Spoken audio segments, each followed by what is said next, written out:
오늘 말씀 드리려고 하는 주제는 우리 모두 신비체험으로 불렸다는 사실에 대해서 말씀을 드리려고 합니다. 신비체험은 그리스도인들뿐만 아니라 모든 인간,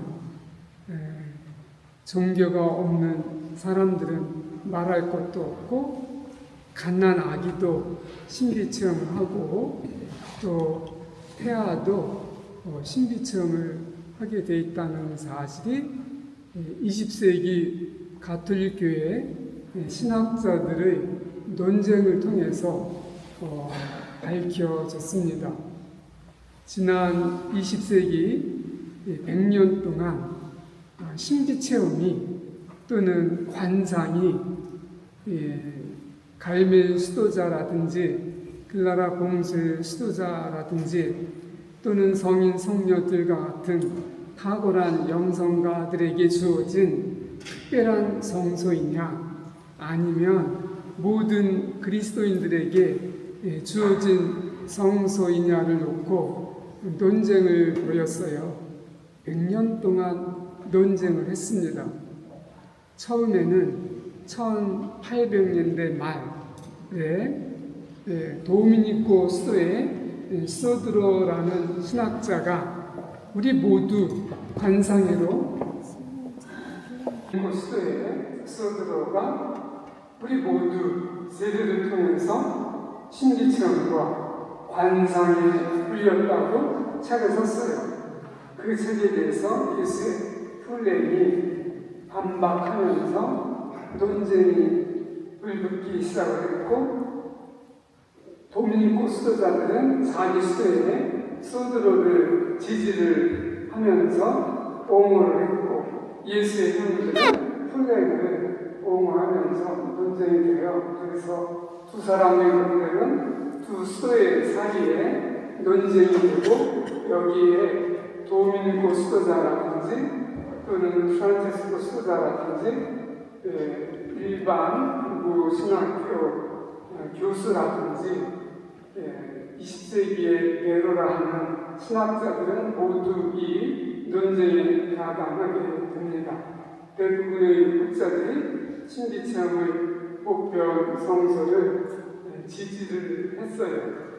그리고 가톨릭 교회에서는 성경 다음으로 중요하게 여기는 문헌이 공예 문헌이잖아요. 제2차 바티칸 공예에서 간접적으로 신비 체험을 지지를 합니다. 11항에서 크고 많은 구원의 수단을 갖춘 모든 그리스도인은 어떠한 생활, 신분이나 처지에서든 하느님 아버지께서 완전하신 것처럼 완전한 성도에 이르도록 저마다 자기 길에서 주님께 부르심을 받습니다. 이렇게 지적을 하는데요. 모든 그리스도인은 완전한 성도에 이르도록 주님께 부름을 받습니다. 이게 이제 5자죠. 성직자든 수도자든 평신도든 모든 그리스도인은 성도로 불림을 받았다. 교회원장 11항에 나와요.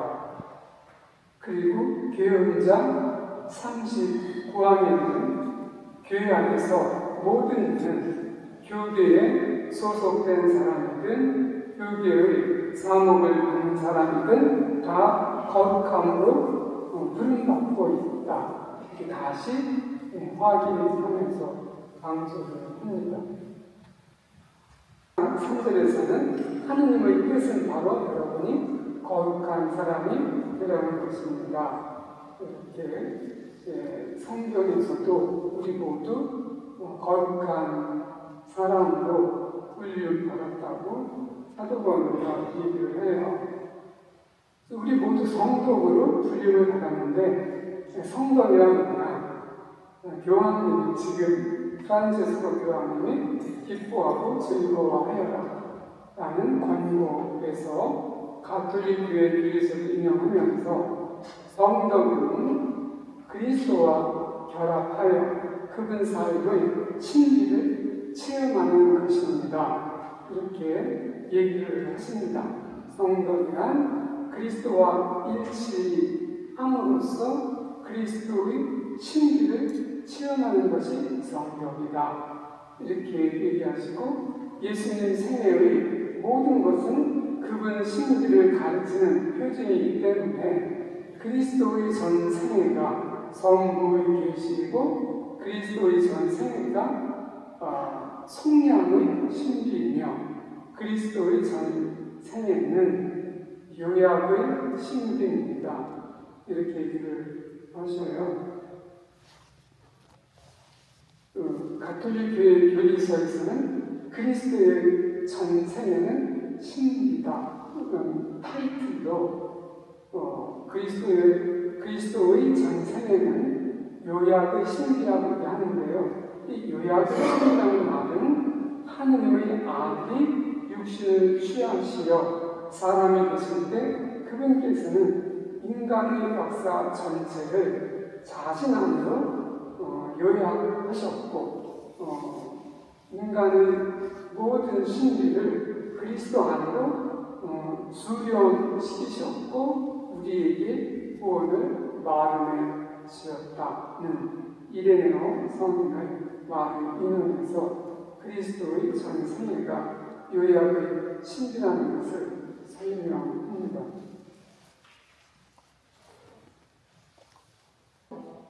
가톨릭 교회 교리서와 교회 원장을 통해서 우리 모두 신비체험으로 불렸다는 것을 교회 문헌을 통해서 확인할 수 있어요. 그리스도교의 주요 교회들은 모두 신비로 되어 있습니다. 삼위일체 신비, 그리스도의 신비, 성령의 신비, 이 세 가지 신비가 그리스도교회의 가장 중요한 세 가지 신비죠. 그리고 구원의 신비는 육화의 신비, 그리고 공유의 신비. 우리가 지난번에 얼마 전에 사순절을 보냈는데 그리스도의 고통과 십자가와 죽음도 모두 신비로 되죠. 그 다음에 부활의 신비, 우리가 미사 때마다 신앙의 신비여하고 신비를 고백하지요. 그 다음에 승선의 신비, 성령 강림의 신비, 은총의 신비, 계시와 믿음의 신비, 사랑의 신비, 성체의 신비, 마리아의 신비 등 그리스도교 가르침의 중요 교회들은 모두 신비로 되어 있어요. 따라서 신비 체험을 하지 않으면 그리스도교인이라고 말할 수 없지요. 지난 20세기에 가톨릭교회가 배출한 가장 위대한 신학자는 독일의 칼 라너입니다. 칼 라너는 지난 20세기에 가장 뛰어난 가톨릭 신학자일 뿐만 아니라 가톨릭 교회 2000년 역사 중에서 위대한 신학자 5명을 이야기할 때 칼 라너가 뽑힙니다. 중세 때 가장 위대한 신학자인 토마스 아퀴나스와 보나벤투라 성인 이후에 800년 만에 700년 만에 배출된 위대한 신학자인데요. 칼 라너가 내일의 크리스천은 신비가 이든지 아니면 더 이상 크리스천이 아니든지 그렇게 될 것이다. 이렇게 얘기를 해요. 크리스천이 된다는 얘기는 신비가 된다는 얘기죠. 이런 관점에서 신비 체험은 크리스천 체험의 핵심이고 구원 체험의 핵심이다. 이렇게 얘기할 수 있습니다. 그러면 신비 체험이 우리 모두에게 주어진 보편 성사로 할 때 신비가 뭐냐? 그 신비를 알아야 신비 체험이 무엇인지 알 수 있겠지요. 복음에는 신비가 씨 뿌리는 사람의 비유에서 한 번 나와요. 씨 뿌리는 사람의 비유는 마르코복음, 마태복음, 루카복음 세 곳에 등장하기 때문에 신비라는 말은 세 번 나타나지만 맥락은 씨 뿌리는 사람 하나이지요. 씨 뿌리는 사람이 씨를 뿌리러 나갔다. 그가 씨를 뿌리는데 어떤 것은 길가에 떨어져 새들이 와서 먹어버렸다. 어떤 것은 흙이 많지 않은 돌밭에 떨어졌다. 흙이 깊지 않아 싹은 돋아 났지만 해가 솟아오자 타고 말았다. 뿌리가 없어서 말라버린 것이다. 또 어떤 것은 가시덤불 속에 떨어졌는데 가시덤불이 자라면서 숨을 막아버려 열매를 맺지 못하였다. 그러나 어떤 것은 좋은 땅에 떨어져 싹이 나고 자라서 열매를 맺었다. 그리하여 어떤 것은 30대, 어떤 것은 60대, 어떤 것은 100대의 열매를 맺었다. 이 비유 우리가 잘 알지요. 이 비유에 대해서 예수님이 설명하시면서 이렇게 얘기해요. 너희에게는 하느님 나라의 신비가 주어졌지만 저 바깥 사람들에게는 모든 것이 그저 비유로만 다가간다. 보고 또 보아도 알아듣지 못하고 들어도 깨닫지 못하여 저들이 돌아와 용서받는 일 없게 하려는 것이다. 이렇게 좀 이해하기 어려운 말씀을 하시는데요. 여기에서 너희에게는 하느님 나라의 신비가 주어졌지만 이 부분에서 신비한 단위 복음서에서는 한 번 나오는 거예요. 그래서 복음서에서 예수님이 말씀하시는 신비가 뭐냐를 알아듣기는 쉽지가 않죠. 사도 바울은 21번 신비라는 말을 쓰는데 사도 바울도 신비가 무엇인지에 대해서는 구체적으로 설명하지 않습니다. 하느님의 신비, 그리스도의 신비, 부활의 신비, 복음의 신비, 교회의 신비 이렇게 신비라는 말을 쓸 뿐이지 신비가 뭐냐 그 본질을 설명하지는 않아요. 7년 전 아버지가 계시지 않아 아르바이트 할 수밖에 없던 상황이 불만스러웠었습니다.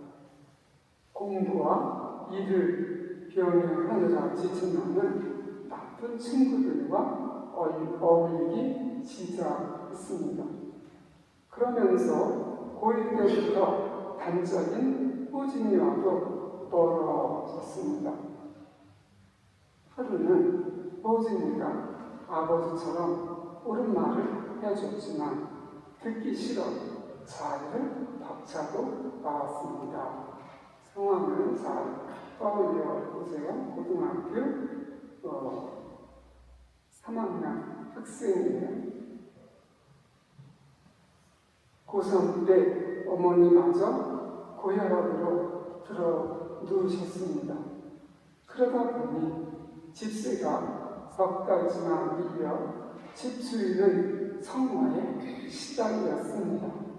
그동안 어머니가 얼마나 힘드셨을까 생각하니 가슴이 아팠습니다. 결국 학교에는 비운결하고 막노동을 했습니다. 땡볕 아래 시멘트를 나르며 일주일 동안 힘들게 일했습니다. 근데 돈을 받으려고 전화하니 없는 번호라는 안내가 나왔습니다. 집세를 낼 돈인데 눈앞이 깜깜했습니다. 다음날 나를 부르는 소리가 들려 밖으로 나가니 호진이었습니다. 웬일이냐고 하니 호진이는 꾸깃꾸깃한 봉투를 내밀었습니다. 그 안에는 30만 원이 있었습니다. 선생님에게 이야기를 들은 모양이었습니다. 봉투를 돌려주려 하자 호진이는 평생 잊을 수 없는 말을 했습니다. 이 돈은 있어도 그만, 없어도 그만이지만 내 친구는 잃고 싶지 않아. 어느덧 세월이 흘러 34살이 된 우리는 여전히 친하게 지냅니다. 호진이의 관심과 배려가 없었다면 떳떳하게 살아갈 수 없었을 겁니다. 항상 든든한 버팀목이 되어준 호진아, 늘 함께 하자꾸나. 고맙고 또 고맙다. 이런 내용인데요. 좋은 생각에 실렸던 글이에요. 이런 이야기를 들으면 우리가 감동을 받게 되잖아요. 고등학교 1학년 때부터 친한 친구였는데 제 아버지 일찍 돌아가시고 할어머니하고 지내면서 나쁜 친구들하고 어울리면서 다른 길로 나가니까 친한 친구가 충고를 해준 거지.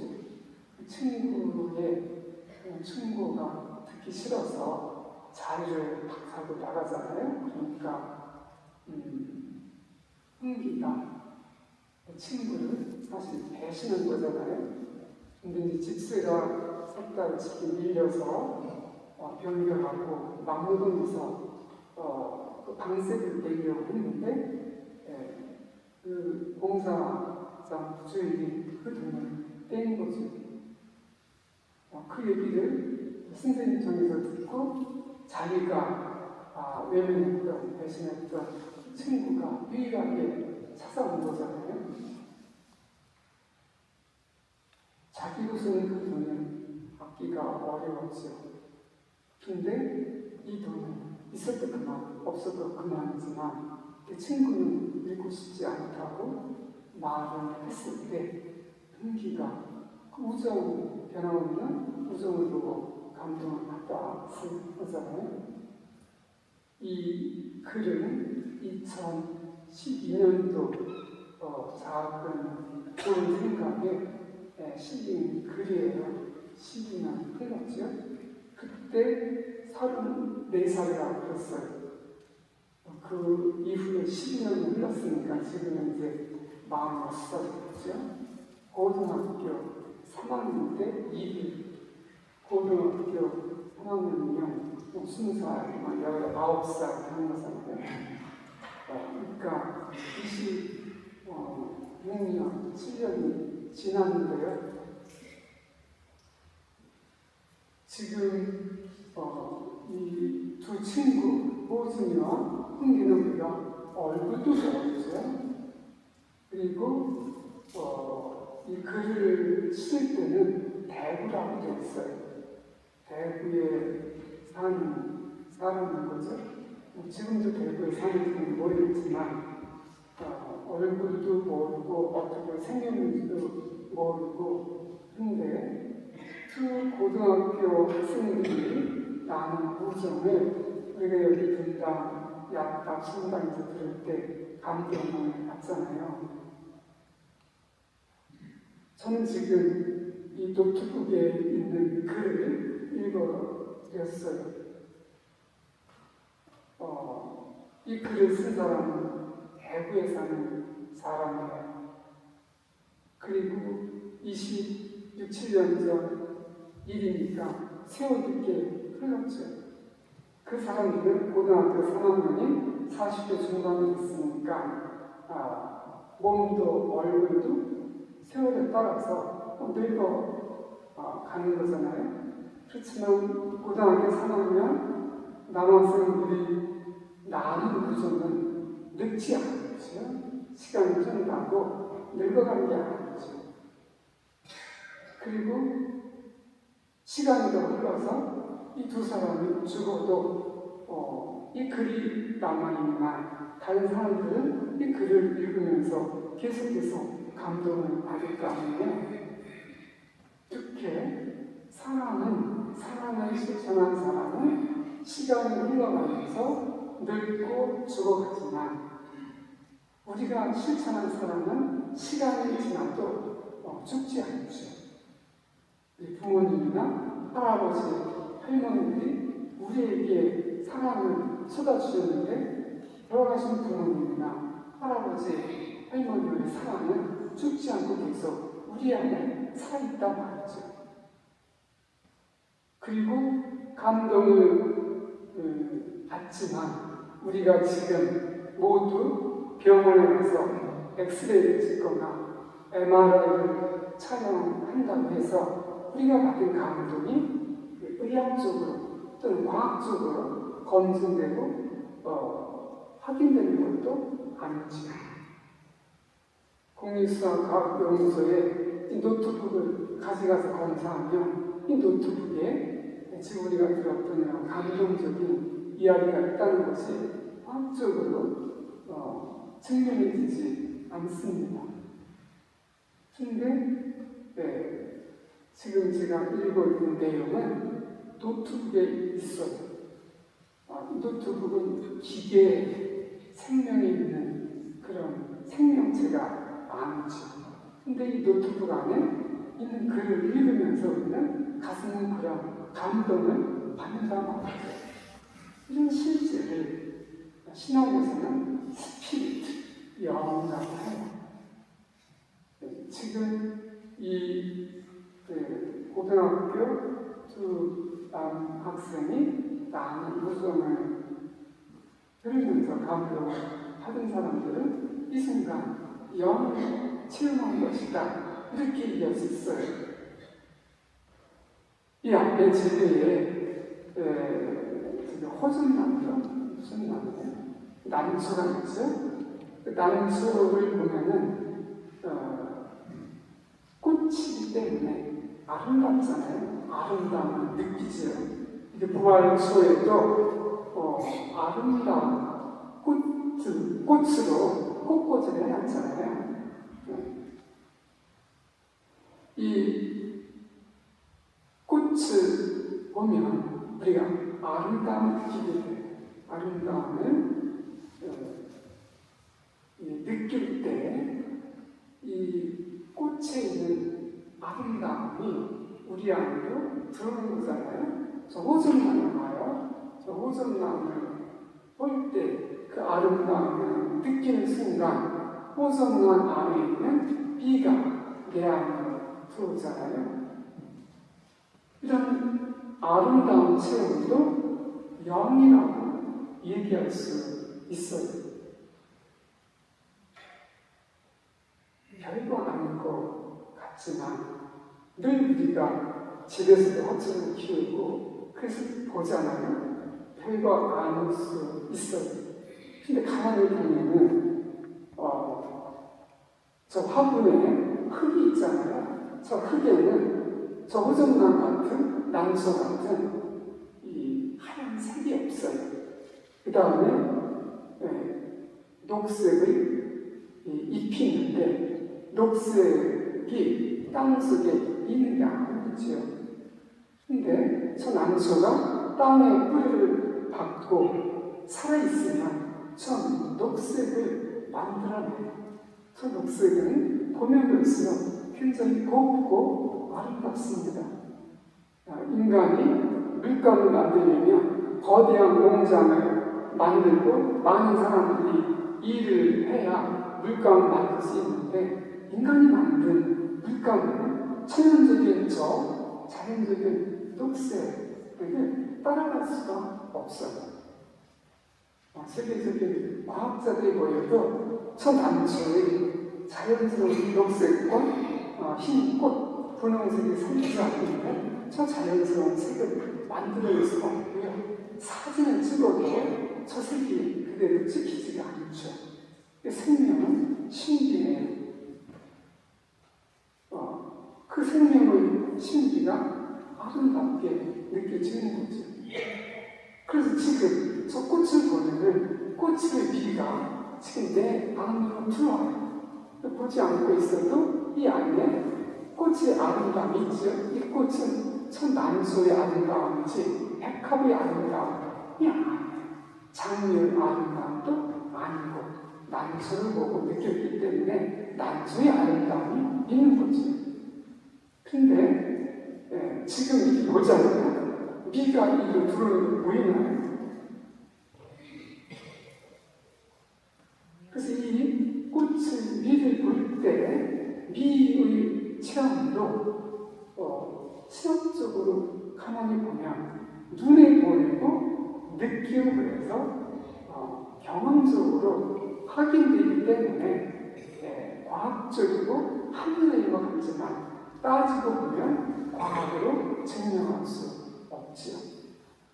이렇게 우리가 세상을 살아가면서 느끼는 미라든지 사랑이라든지 생명의 신비는 과학적으로 의학적으로 검증되지 않기 때문에 신학적으로 영이라고 얘기하고 우리는 이런 미와 사랑을 통해서 영을 체험한다고 말할 수 있습니다. 그리고 요한 1서를 보면 이렇게 되어 있어요. 사랑하는 여러분, 서로 사랑합시다. 사랑은 하느님에게서 오는 것이기 때문입니다. 사랑하는 이는 모두 하느님에게서 태어났으며 하느님을 압니다. 사랑하지 않는 사람은 하느님을 알지 못합니다. 하느님은 사랑이시기 때문입니다. 지금까지 하느님을 본 사람은 없습니다. 그러나 우리가 서로 사랑하면 하느님께서 우리 안에 머무르시고 그분 사랑이 우리에게서 완성됩니다. 하느님은 사랑이십니다. 사랑 안에 머무르는 사람은 하느님 안에 머무르고 하느님께서도 그 사랑 안에 머무르십니다. 이렇게 얘기하는데요. 호진이 우정 얘기를 지금 말씀을 드렸는데 그 얘기를 듣고 감동을 받았을 때는 감동을 받는 나와 그 두 사람이 주는 감동은 구분할 수가 없어요.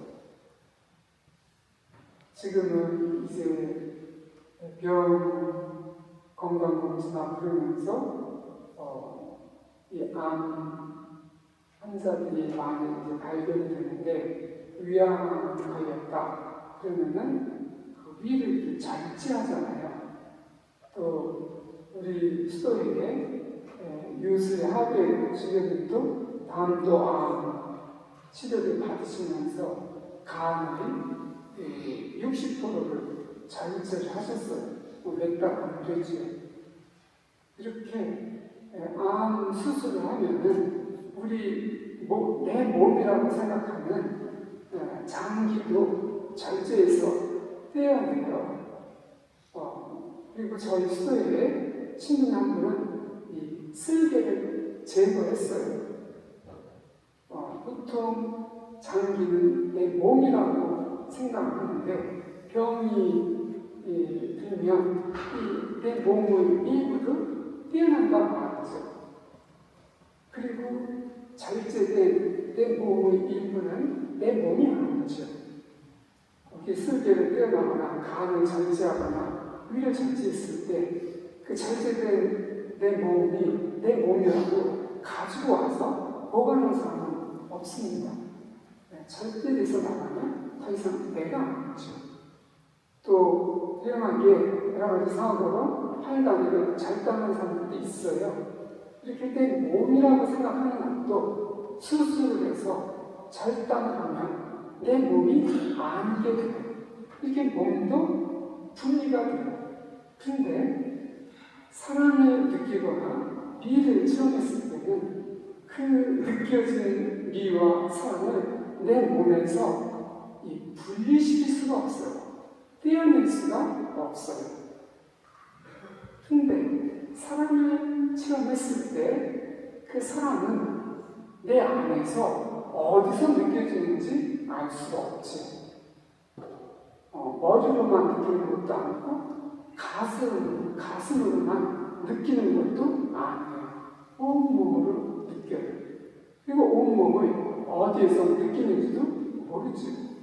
그렇기 때문에 느껴진 사랑과 그 사랑을 느끼는 나는 분리시킬 수가 없어요. 그래서 사랑을 느낄 때는 사랑이 내 안에 있고 내가 사랑 안에 있게 돼요. 그 사랑 체험을 그리스도교에서는 신비 체험이라고 이야기하는 거죠. 우리가 지금 얘기하는 사랑은 몇 가지 특성을 지니고 있어요. 첫째로는 사랑은 말로 규정할 수가 없고 또 말로 표현할 수가 없어요. 그리고 사랑은 하나라고 이야기할 수 있습니다.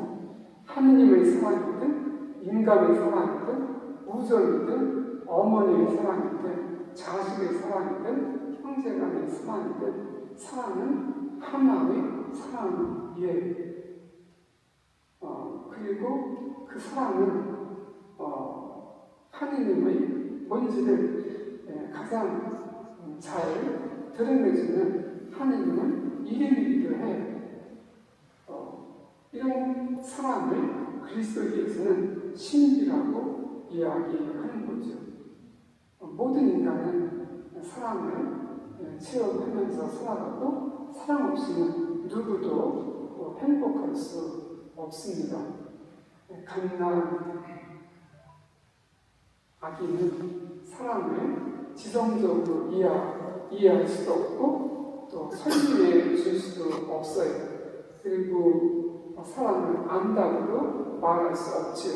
그렇다고 해서 갓난 아기에게 사랑을 주지 않으면 그 아기에게 큰 결함이 생기게 되고 그것이 심하면 정신질환이 되기도 합니다.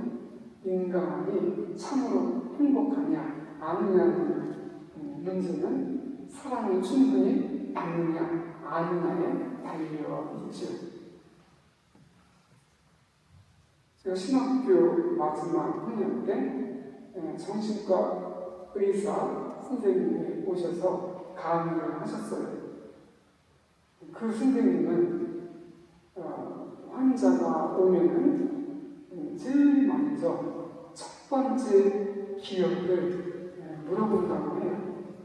정신적인 질환이나 어려움을 갖고 있는 사람들은 만 3세 이전의 일들을 기억한다고 해요.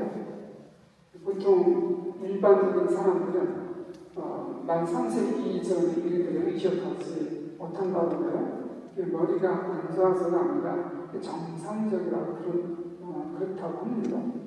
근데 이 정신질환 있는 사람들은 만 1살 때 일도 기억한대요. 뼈의 상치는 고통을 겪기 때문에 그게 잊혀지지 않는가 봐요. 그런 고통이 성장 과정에서 부모님이나 가족들의 사랑을 충분히 받으면 특별히 치료를 하지 않아도 저절로 치유가 된대요. 근데 자라면서 여러 가지 가정 환경에 어려움이 있고 힘든 일들이 있고 자꾸 상처가 생기면은 어렸을 때 그 상처가 떠나면서 어른이 됐을 때 크게 나타나면 정신질환이 된다는 거죠. 그러면서 한 가지 사례를 들어주는데 지금 너무 오래돼서 정확하게 제가 기억하지 못하지만 30대 때인지 40대 때가 된 환자예요. 첫 번째 기억을 이야기하라고 하니까 만 1살 때 일을 1살 조금 넘어서 일을 얘기하는데 하루 몇 년 전으로 동생이 태어났어요. 그리고 부모님이 둘을 같이 키울 수 없는 상황이었대요. 그래서 큰애를 외가에 보냈는데, 1살짜리, 41살짜리를 띄워놓으면 떨어지잖아요. 울고 찾고 그럴 거 아니에요? 그래서 밤에 잠을 잘 때 업고 외가에 간 거예요. 그리고 외가에 재우고 부모님의 집으로 왔지요. 문제는 이제 양도터예요. 아침에 일어났더니 부모님 보이지 않고 완전 집이 다르죠. 아이는 충격을 받죠. 그리고 낯선 사람들, 우리 주변에 있으니까 불안했다. 울기 시작하고 고치기 시작하죠. 시간이 지나도 부모님 나타나지 않으니까 불안하고 무서운 거죠. 그래서 울고 고치니까 하루 이틀도 아니고 귀찮은 거예요. 내 자식도 밤에 울고 그러면은 부부싸움을 하게 되잖아요. 그러니까 외삼촌이 이 아이들 대야에 물을 떠놓고 얼굴을 거꾸로 박은 거예요. 그러니까 죽다 살아나는 거죠. 울면은 죽는구나. 본능적으로 알고 그 다음부터는 울지도 않고 고치지도 않고 구석에 있었던 거예요. 죽음에 대해서는 모든 사람들이 본능적으로 감지를 하고요. 사람들뿐만 아니라 동물들도, 모기도 죽음 앞에서 위협을 느끼죠. 그런 충격이 사람을 충분히 받으면 저절로 치유가 된대요. 근데 그게 이제 벌써 41살 때 집에서 부모님이 키우기 어려워서 얘가 그런 정도면은 어떤 어려움이 있을지 예측할 수 있잖아요. 그 상처가 치유가 되지 않고 어른에서 그 상처가 나타났을 때 정신 질환이 되는 거고 심하면 조현증이 되는 거죠. 그래서 이렇게 아기들이 사랑을 모른다고 해서 사랑을 쏟지 않으면 좀 심각한 문제가 생기는 거예요. 인간이 참으로 행복하냐 아니냐는 문제는 사랑에 달려 있어요. 그 사랑을 요한일서에서는 하느님은 사랑이시라고 얘기하면서 성리로 얘기하는 거죠. 창세기부터 요한복음서까지 성경 전체를 한마디로 요약하면 하느님은 사랑이라고 이야기할 수 있어요. 하느님이 사랑이라고 할 때 그 사랑이 신비로서의 사랑이고 모든 그리스도인들은 이 사랑을 신비로 불렸고 이 사랑을 체험하는 것이 신비 체험이다. 이제 20세기 가톨릭 교회에서 신학자들의 논쟁을 통해서 밝혀진 거죠. 그래서 그런 의미에서 사랑이 신비의 가장 대표적이고 사랑이 신비 체험이라고 할 때 모든 인간은 사랑의 체험으로 불렸고 사랑은 가난하기도 체험을 뿐만 아니라 태아도 엄마의 사랑을 체험하잖아요. 그런 의미에서 사랑은 모든 인간에게 주어진 보편적인 성서라고 말할 수 있습니다. 부활 시기를 보내고 있는데요. 부활 시기는 그리스도의 죽음과 부활의 신비를 전례적으로 기념하는 거잖아요. 부활하신 그리스도를 어떻게 체험할 것이냐 정말 어려운 문제이기도 해요. 그리스도께서 십자가에서 부활하신 사건, 신앙의 사건은 마테오, 마르코, 루카, 요한복음이 너무도 일치된 이야기로 우리에게 전달을 해줬어요. 오늘날 기자는 신문사, 방송사, 기자들은 사실 객관적으로 보도를 해야 되잖아요. 근데 특히 정치적인 사건은 신문사마다 다 다릅니다. 너무 다르죠. 객관적인 사실을 전달하려는 현대 기자들도 한 사건을 보도할 때 전혀 다르게 보도를 해요. 그 현대 기사에 비하면 마태, 마르코, 루카, 요한복음이 전하는 주님의 순환사항은 너무도 일치가 돼요. 너무도 똑같아요. 그런데 그리스도의 부활사항은 너무도 달라요. 똑같은 복음사가들이 왜 십자가의 사건을 동일하게 전하면서 부활 사건을 전혀 다르게 우리에게 전달해 주는가?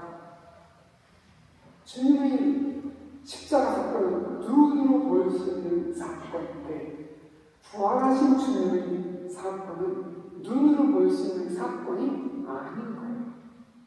신비체험인 거예요. 그래서 부활 신비체험은 사도들마다 달라요. 사람마다 달라요. 그래서 부활하신 그리스도를 이야기하는 것은 너무도 어려운 일입니다. 그렇기 때문에 제가 지금 남아있는 시간 부활하신 그리스도를 설명한다는 것은 불가능한 일이에요. 우리 모두 신비체험으로 불렸고 사랑을 통해서 신비체험을 한다면 그러면 부활하신 그리스도의 체험도 보편적인 신비체험이고 우리 모두 부활하신 그리스도의 신비로 불렸다고 말할 수 있잖아요. 그러면 어떻게 우리가 사랑 체험처럼 부활하신 그리스도의 신비체험을 할 것이냐에 대해서 조금 말씀을 드리고 싶은 거죠.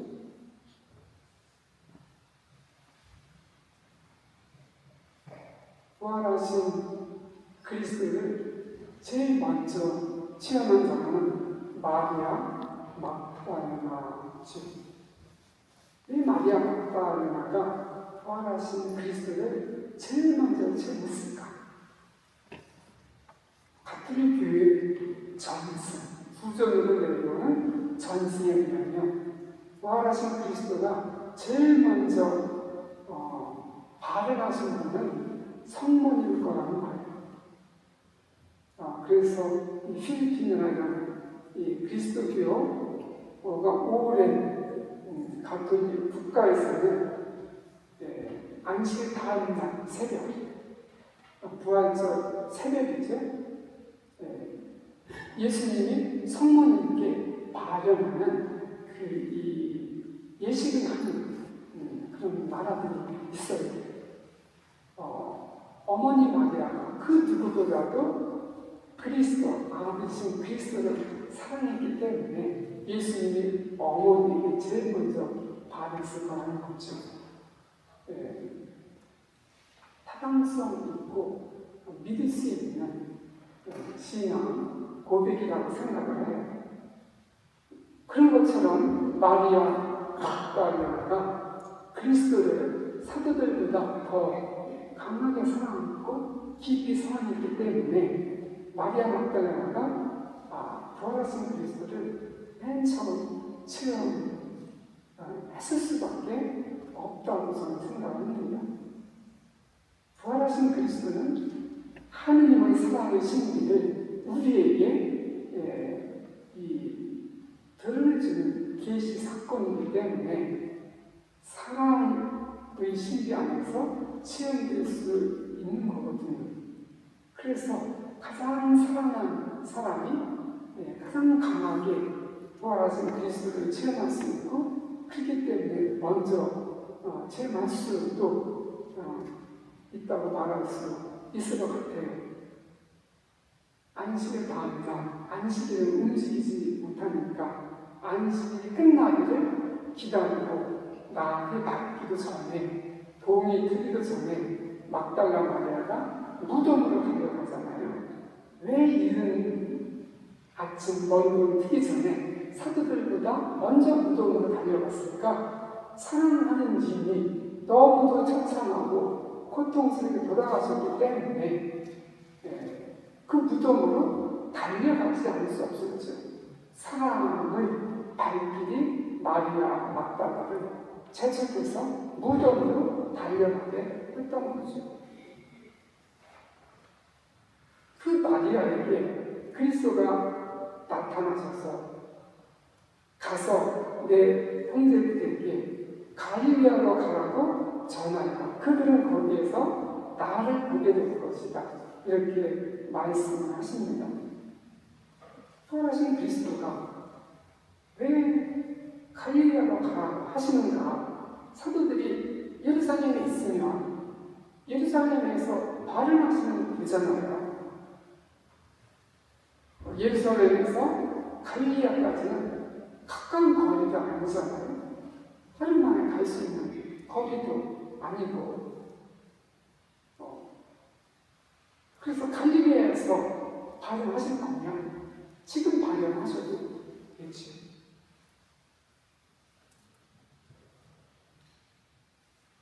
나사렛, 예수의 고향 갈릴리아, 제자들과 고기를 잡던 호수가 있고 새들과 들꽃을 바라보며 하늘나라의 진리를 가르친 곳, 안승뱅이를 고쳐주고 귀머거리의 귀와 입, 장문을 눈을 열어준 곳, 겨자씨가 자라나고 누룩이 부풀고 무화과 열매가 익어간 곳, 두루마리를 펼치고 토라의 속뜻을 새겨준 곳, 예수의 가르침과 삶이 펼쳐진 곳, 가엾으니, 슬근하니, 아픔이, 병들이, 굶주림이, 죄인들을 품어준 곳,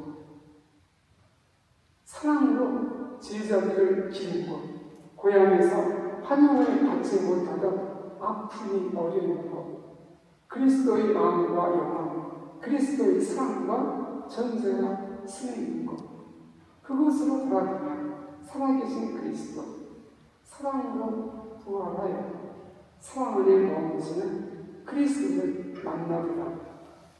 사랑의 신비 안에서 비로소 만날 수 있는 그리스도, 사랑의 그리스도를 보리라. 작은 고갯마루 언덕에 고요하게 지어진 초가집, 제 얘기입니다. 제 고향이 병정이에요. 화성시 병정이에요. 지금 다 아파트 들어서서요. 고향이 다 없어졌어요. 병정 초등학교에서 작은 언덕을 넘어서 고개를 넘어서 저희 동네를 갔는데요. 과수원이고 언덕이고 산이고 논이고 같이 다 없어졌어요. 다 없어지고 저희 집 바로 옆에 있던 작은 동산이 있었거든요. 그 동산 일부만 공원으로 남아있어요. 그리고 제가 어릴 때 일하고 도토리 따고 그러던 도토리 나무들이 몇 개 있어요. 굉장히 큰 아름드리 나무가 있죠. 그게 유일하게 남아있어요. 아주 작은 공원이에요. 그래서 제 고향에 가면 저는 사실 고향은 고향 뭐라고 그래요? 실향민이 됐는데요. 제가 자라던 집 바로 옆에 집 바로 옆에 밭이 있었고 밭 옆에 산이 있었어요. 그러니까 집에서 밭까지는 50m 떨어졌어요. 50m도 안 떨어졌을 것 같아요. 30m? 20m 정도 떨어졌을까요? 거기를 가면, 집에 가면, 어머니들로 가면 늘 제가 공원을 가요. 거기 가면은 다른 어느 곳보다도 어릴 때 추억이 다 빈살합니다. 산과 밭에 둘러싸여 봄이면 개나리 잎 사이에 노란 꽃들이 화사하게 남발하고 5월이면 아카시아 연기 휘날리고 다이아 살비아 백가 핀 가운데 스르람이 요란하게 울던 곳 참외 수박이 익어가고 감자 고구마를 캐던 곳 고 이때까지 농사지면서 거기서 살았어요. 들밤이 노랗게 익어가는 계절이면 도토리 알밤을 줍고 흰눈이 내리는 겨울이면 썰매를 타고 연을 바르던 곳 가난함 속에서도 기쁨과 평화, 행복이 흐르던 곳 동생들과 옹기종기 속정나하며 자라는 곳 열불 쏟아지는 여름밤이면 은하수 바라보며 도란도란 사랑이 익어가던 곳 일곱 남에 키우시던 아버지 어머니의 땀과 노력, 인내와 절제가 스며 있는 것 3살 때 아버지를 여의고 할머니 밑에서 가난과 욕망과 씨름하던 아버지의 애완이 어려 있는 것 저희 아버지는 16년 전에 돌아가셨어요. 5살 때 돌아가신 할머니의 추억이 아름이 떠오르는 것 아름들이 향나무가 마당 끝에 우뚝 솟아있고 복숭아 살고 자주 은행 배나무가 향그럽게 자라고 강아지 토끼 병아리들이 가족처럼 정겹게 지내던 곳 그곳으로 돌아가면 돌아가신 아버지를 만나리라. 그분의 사랑이 스며있는 그곳에서 그분의 음성을 듣고 맺고 모자에 삽을 들고 들판에서 일하시는 아버지를 만나리라. 지금도 내가 태어나 자라는 그곳에 살아계신 아버지 고향에 가면 아버지를 만나요. 동산에 가면 아버지를 더 생생하게 만나요. 그런 것처럼 갈릴레에 가면 사도들이 예수님을 생생하게 만나는 거예요. 창조의 신비가 현존하는 우주적 갈릴레아, 미의 갈릴레아, 선의 갈릴레아, 진의 갈릴레아, 사랑의 갈릴레아, 평화의 갈릴레아, 기쁨의 갈릴레아, 꽃이 피는 갈릴레아, 꽃이 지는 갈릴레아, 열매가 열리는 갈릴레아, 열매가 익어가는 갈릴레아. 여기 꽃꽂이를 누가 해놓으셨는데 또 여기 난초가 있는데 이 꽃이 피는 이것도 이 안에 부활하신 그리스도가 현존하기 때문에 이 꽃도 우리에게는 부활하신 그리스도를 체험한다면 갈릴레아가 돼요.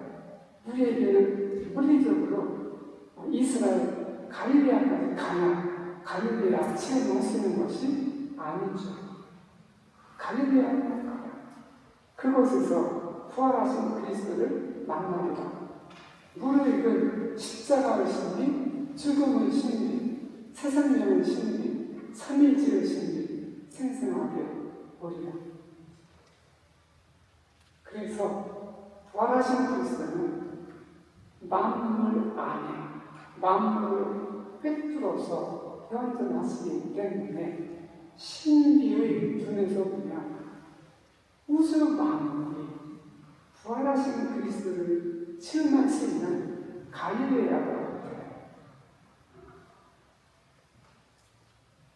우리는 무궁무진하게 갈릴레아에서 부활하신 그리스도의 신비를 체험할 수 있습니다. 다양하고 풍요롭고 끝없이 부활하신 그리스도의 신비를 체험할 수 있는데 가장 강하게 부활하신 그리스도를 체험할 수 있는 갈릴레아가 이 모욕의 갈릴레아예요. 며칠 전에 지난주 목요일인지 금요일인지 하여튼 사도행전을 미사 중에 읽었는데요. 거기서 어떤 말이 있었냐면요. 사도들은 그 이름으로 말미암아 사도들이 의에 불려가서 신문을 당하잖아요. 그래서 사도들을 어떻게 할 것이냐. 그랬을 때 가물리에 예언자가 사도 바울로 스승이죠. 여러분 신중하게 이 일에 대했으면 좋겠습니다. 그 전에 누가 나타나 기적을 하고 많은 사람들이 모였는데 그 수가 다 흩어졌습니다. 지금 이들도 예수가 죽었다가 부활했다고 선언하는데 인간에게서 온 거라면 여러분들이 박해하지 않아도 저절로 사라질 것이다. 그러나 하느님으로부터 온 것이라면 여러분이 막지 못할 것이다. 잘못하다가 하느님은 대적할 수 있는 것이니 그냥 놔둬라. 가물련이 그렇게 지혜로운 해결책을 제시하죠. 그래서 이에서 매질하고 다시는 예수가 죽었다고 부활했다고 말하지 말아야 단단히 일어서 풀어줘요. 그때 사도들은 예수의 이름으로 말미암아 모욕을 당할 수 있는 자격을 인정받았다고 기뻐하며 최고 의회 앞에서 물러나왔다. 우리나라는 모욕당하면 고발하죠. 명예훼손을 고발하잖아요. 그런데 사도행전에서는 사도들은 모욕을 당하는 것을 기뻐했다는 거죠. 베드로 전서에는 이런 말씀이 있어요. 그리스도의 이름 때문에 모욕을 당하면 여러분은 행복합니다. 영광의 성령 곧 하느님의 성령께서 여러분 위에 머물러 계시기 때문입니다. 지금은 법이 발달이 돼서 다른 사람 모욕할 수 없는 시대를 우리가 살아가고 있어요. 좋은 일이죠. 서로 인격을 존중하고 그리고 존중받기 위해서 민주적으로 선진국이 되어가는 과정에서 생기는 결실이라고 생각을 해요. 좋은 일이에 그걸 비판할 마음은 전혀 없습니다. 그런데 그렇게 심하게 모욕을 당하면 고발해서 어떻게 할 수 있지만 부부 사이에 부모 자식 사이에 친형제 사이에 모욕을 하고 모욕을 당하고 이러잖아요. 모욕이라고 하면 조금 심할 수 있지만 무시하고 무시당하고 서운하고 주고받고 그러잖아요. 독일에서 부부 살해 사건이 1년에 250 내지 200 내지 250건 일어납니다. 일주일에 4-5건의 부부 살해 사건이 독일에서 일어납니다. 딸이 맞은 영혼이라는 벨벨 아르츠키라는 상담 심리가가 쓴 책이 있어요. 전 세계적으로 상담 심리 책들 중에서 베스트셀러에 해당되는 책이에요. 한국에도 그 책이 반영되어 있어요. 상담 심리 공부하는 우리 수학님이 그 책을 읽고 학교에서 과제로 준다가 내일이라고 형제 읽어보라고 아침 식당 얘기를 하는 거예요. 그러니까 그 형제가 읽고 와서 바로 내일이라고 그러는 거예요. 그래서 어떤 책이길래 그러냐고 나도 좀 읽기 빌려달라고 읽었더니 저도 읽고 나서 내일이라는 고백이 나오더라고요. 제목이 따귀 맞은 영혼이에요. 지금 물리적으로 따귀 때리면 큰일 나죠. 직장이든 학교든 지금 따귀를 때릴 수 없는 세상이 됐어요. 근데 독일도 마찬가지죠. 물리적으로 따귀 때리지는 않는데 마음의 상처를 주면서 서로 막 따귀를 때린다는 거예요. 때리는 줄도 모르고 맞는 줄도 모르고. 그래서 따귀 맞은 영혼. 누구한테 따귀를 나니까 부부 사이에, 부모 자식 사이에, 친형제 사이에, 친한 친구 사이에 서로 따귀를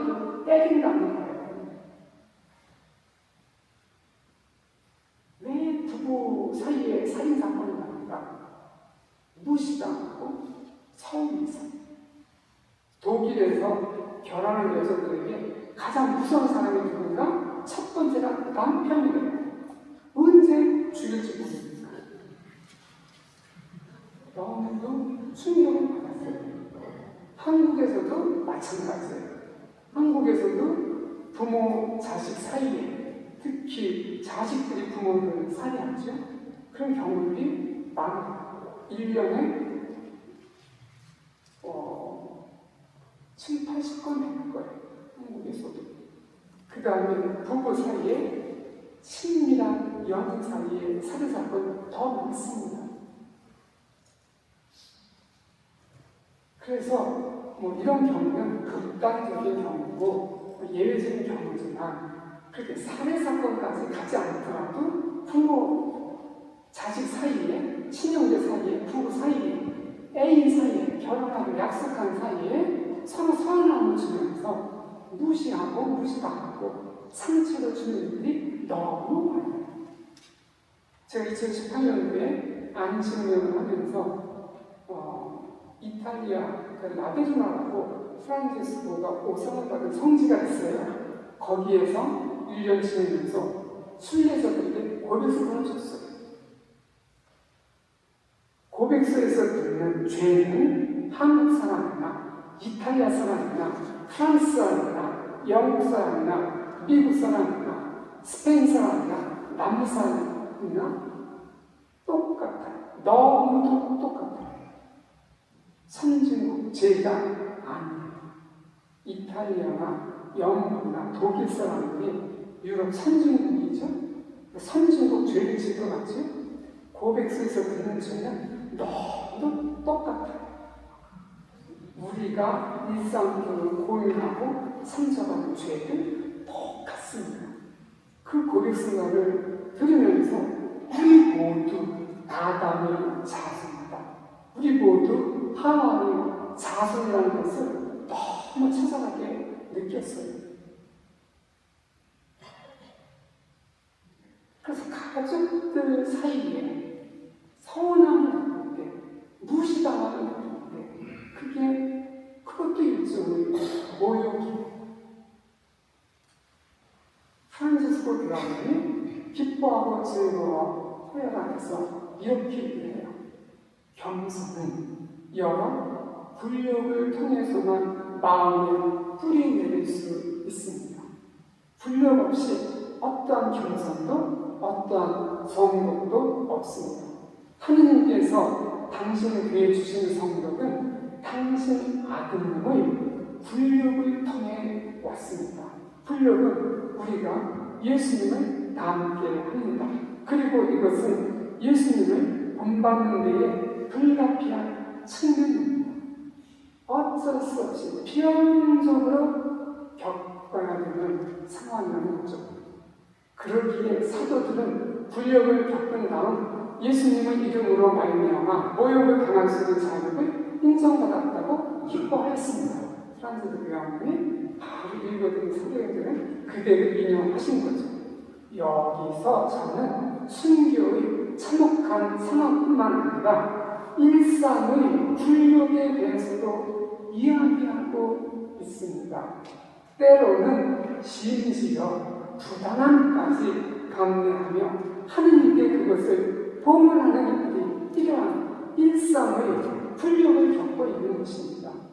이 일상의 굴욕은 무엇보다도 부부 사이에, 부모, 자식 사이에, 친형제 사이에 겪는 거예요. 부부 사이에, 부모, 자식 사이에, 친형제 사이에 굴욕을 당하면서 고발할 수 없잖아요. 처벌을 하고 보상받을 수 없잖아요. 굴욕은 피학적 성향이 아니라 예수님을 닮아가고 그분과 일치를 이루면서 성장하는 길이기 때문입니다. 이는 순전히 본성적 차원에서는, 본성적 차원이라는 것은 이게 이제 내처럼 자연적인 이런 거예요. 자연적으로 태어난 것들은 꽃 피고 동물들 자라는 건 자연적인 거잖아요. 교육을 받지 않는 거죠. 신앙이 없는 거죠. 그런 상태를 본성적 차원, 자연적 차원이라고 하는 거죠. 그런 차원에서는 이해하기 어려우며 세상은 그런 생각을 비웃습니다. 근데 불력을 받을 때 그것은 오히려 주님, 불력을 당할 때 제가 당신의 발자취를 따라오고 있음을 깨닫도록 도와주소서 라고 기도하며 간구하는 은총입니다. 불력이 은총입니다. 이렇게 얘기를 해요. 우리 모두 신비체험으로 불렸고, 신비체험으로 불렸다는 것은 사랑 체험으로 불렸음을 이해하는 거예요. 그 사랑을 깨우쳐주고 사랑을 통해서 구원의 길을 열어주기 위해서 그리스도가 성부 하느님의 품, 사랑의 품에서 육화해서 이 지상에 태어나셨고 사랑을 증언하다, 사랑을 위해서 십자가 못 박혀 돌아가셨고 사랑으로 부활하셨어요. 부활하신 그리스도를 체험하려면 사랑의 체험을 통해서 부활하신 그리스도를 강렬하게 체험할 수 있는데, 부활하신 그리스도를 가장 강렬하게 체험할 수 있는 것이 일상적으로 우리가 겪는 불력이에요. 어떻게 불력을 통해서 부활하신 그리스도를 만날 수 있는가? 불력을 겪을 때, 무시당할 때, 서운함을 당할 때 가만히 있는 거예요. 불력을 당하신 그리스도, 모욕을 당하신 그리스도를 바라보면서 묵묵히 있는 거예요. 화가 섞고 한마디 해주고 싶을 때 침묵을 지키고 있는 거예요. 그랬을 때 내 안에서 어떤 일이 일어납니까? 서운함을 느낄 때 서운하다고 말하지 않고, 무시당할 때 무시당한다고 서운해하지 않으면서 가만히 머무르는 행위, 저쪽의 잘못을 따지지 않는 침묵이기 때문에 그 자체로 사랑의 행위가 될 뿐만 아니라 그렇게 침묵을 지킬 때 뭐라고 말할 수 없는 고요와 평화, 은은한 기쁨이 마음에서 이룰 때 이 은은한 기쁨과 평화는 불력을 당하고 모욕을 당하고 무시를 당하고 선함을 느낄 때 그 모욕, 불력, 서운함, 무시라는 고통을 견디는 거잖아요. 그 고통 끝에 피어오르는 평화기 때문에 고통의 심리와 부활의 심리를 동시에 체험하게 되는 거지. 그래서 우리 모두 신비 체험으로 불렸다는 얘기는 부유를 통해서 부활하신 그리스도의 체험으로 불렸다고 말할 수 있습니다.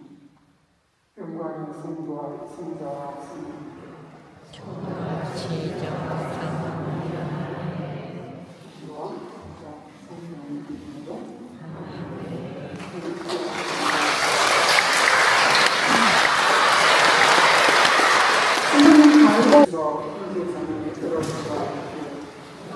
사제와 함께 진행하신 천주 성부와 성자와 성령께서는 여기 모인 모든 형제 자매들과 그 가정을 축복해 주소서. 아멘. 주님을 찬양합시다. 하나님 감사합니다. 네, 오늘 신비 체험에 대해서 하나님의 사랑이 우리 주변과 우리 마음에 시공을 초월해서 존재하고 있었다는 생각이 드는데요. 노력을 통해서도 우리가 신비 체험을 할 수 있는 사람들이 되었으면 좋겠습니다. 오늘 여기까지 수고해 주신 시모님께 큰 박수 다시 한번 부탁드립니다.